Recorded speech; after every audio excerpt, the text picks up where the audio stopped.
Hey YouTube, Brian here from LCS. Thanks for stopping by the channel and this video, The Amazing Spider-Man number 81 review. So this is the continuing story of Ben Reilly and not Peter Parker. In this issue, there is no Peter Parker at all, no even update. Over the last few issues, we've seen that Peter is banged up in the hospital and out of commission, and that's why Ben Reilly has stepped in for him. But again, an issue where there's no mention of Peter Parker at all. I mean, they mention him by name, but he's not in the story at all. So let's look into the issue. It is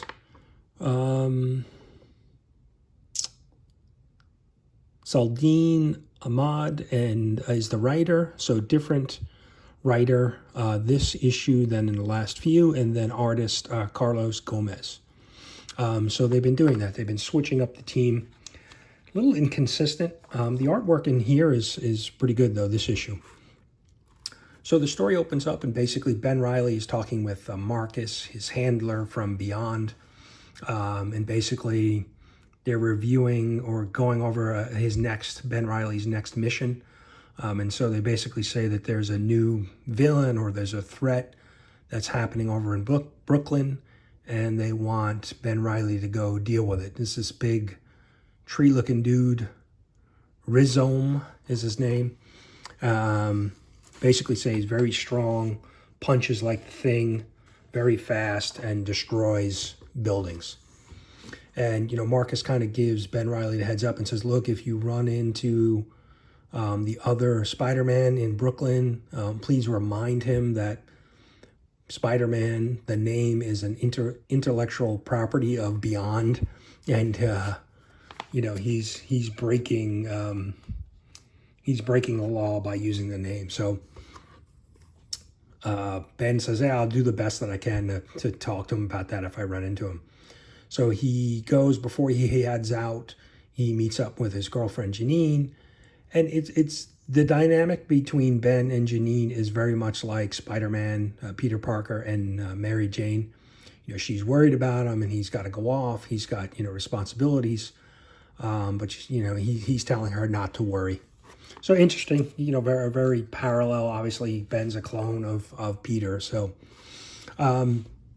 but we see a brief scene here where Ben is given some new tech, basically a wingsuit. It's kind of a jetpack, and he's able to get over from Manhattan to Brooklyn very easily to kind of investigate this villain and see what's going on. But they mention it's new tech from Beyond, and it uses a lot of jet fuel, so it's not something that he should get used to because it's very expensive to operate. So Ben Reilly gets there, and there's basically no villain, no threat in sight. First responders are basically, helping out and cleaning up and going through the rubble. Excuse me. But then in swings Miles Morales, and there's some back and forth between Miles and Ben. Miles knows pretty much right away that this is not Peter Parker Spider-Man, and there's something different about him. And so they kind of go back and forth, and then, realize that they have come across each other once before. And, they basically agree, after trying to throw some punches at each other, agree that, maybe they should just work together. And so that's basically what they do. They agree that they're going to work together and try to figure out what's going on, what's causing all this damage. And then they're able to locate the villain, Rhizome, and they start to go at him, little battle back and forth, and they're not really making much ground against him. But then they realize that if they work together, that, if Miles and Ben work together, that they'll have a much better, odds and time defeating him. So they do work together. Ben Reilly webs him up. Miles uses some of his powers to kind of disable Rhizome, and then kind of get in and realize that he's not really a beast or a monster, and it's basically tech. You know, so there's some technology beneath it. It's basically somebody in a suit, and you know, it's basically technology driven. Miles notes that, hey, I've run into a guy called the Assessor, and that he uses tech to build threats and monsters and things like that. And so Miles decides that he's going to go after him, and Riley says, okay, nice working with you, and kind of heads on back to Manhattan. And so he gets back, and so it was kind of a very brief encounter between Miles and Ben. But they kind of left on good terms.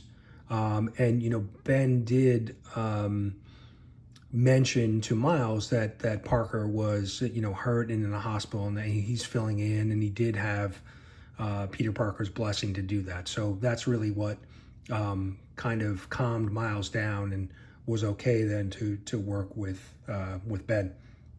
Then when Ben gets back to Beyond Corporation, he believes he's going to meet up with Marcus, because he typically meets up with Marcus, his handler, and does a debrief. But in Marcus's place is Maxine Danger, the head of superhero development at Beyond, and she's basically saying Marcus has got in trouble for failing to keep her updated. She wants to know why Ben didn't mention to Miles about the whole intellectual property and things. And so, he's basically gets upset about it and says, look, I'm out there, doing my job. I don't care about the trademark stuff. That's not really, what I'm about. And then kind of Maxine, says, look, we've spent a lot of money, a lot of time, a lot of training on you. Maybe you're not up for this. So, and she basically kind of gets in his face, almost looks like she's trying to kiss him, almost like to tempt him, like, are you, willing to do what it's necessary to be a hero? And you're going to throw it all away, and it's almost like I said, she gets in his face, looking in this panel here, where she's almost tempting him to make a mistake and kiss her. And that's basically it. We cut away from that, and then she's in her office or war room here, and so they mention about that Doc Ock is now investigating and trying to dig into Beyond. So we saw that in the issue 81.BEY, that when he came across the UFOs in the holding cell that they were in, or holding facility, he tapped into their computers and saw that Beyond had some information on Parker Industries, and that they own the property now, the intellectual property of Spider-Man, and so he's now digging. And so this guy's basically telling Maxine, hey, we've now got a Ock on our tail here. And Maxine's reply is, so we've got an octopus problem. Fortunately, we have specialties in solutions to deal with that. And she's holding this, container with, looks like some type of, virus or creature or something going on in there. And so, and that's basically the end of the issue. So overall, not bad. It's obviously good to have Miles in the storyline. But again, strange that the Amazing Spider-Man title, the traditionally Peter Parker storyline, is now something different. It's a Ben Reilly story, and there's really no panels with Peter Parker at all. So, and still really don't know what the Beyond Corporation is really all about. Obviously, they don't look like they have good motives. They're more concerned about their, intellectual, I can't say it now, intellectual, I can't say it. I don't know why I can't say it. I just said it like 4 times. Their properties and their business than they are more about the people that they are employing. Certainly, you know, Ben Reilly, the superhero. So, yeah. So, you know, an okay issue. Like I said, I did like having Miles in the story. We're getting very small, you know, reveals, glimpses of beyond, and obviously they're, like I said, they're really just focused on a business, really. And so why they're using, you know, Spider-Man, Ben Reilly, to help move that business forward is really, really unknown. We don't really know what their motive is behind it.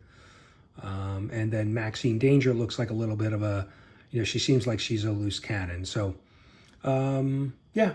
So really an okay, you know, if I'm rating this out of, you know, 1 to 10 scale, it's probably a, you know, a 5. It's a mid grade.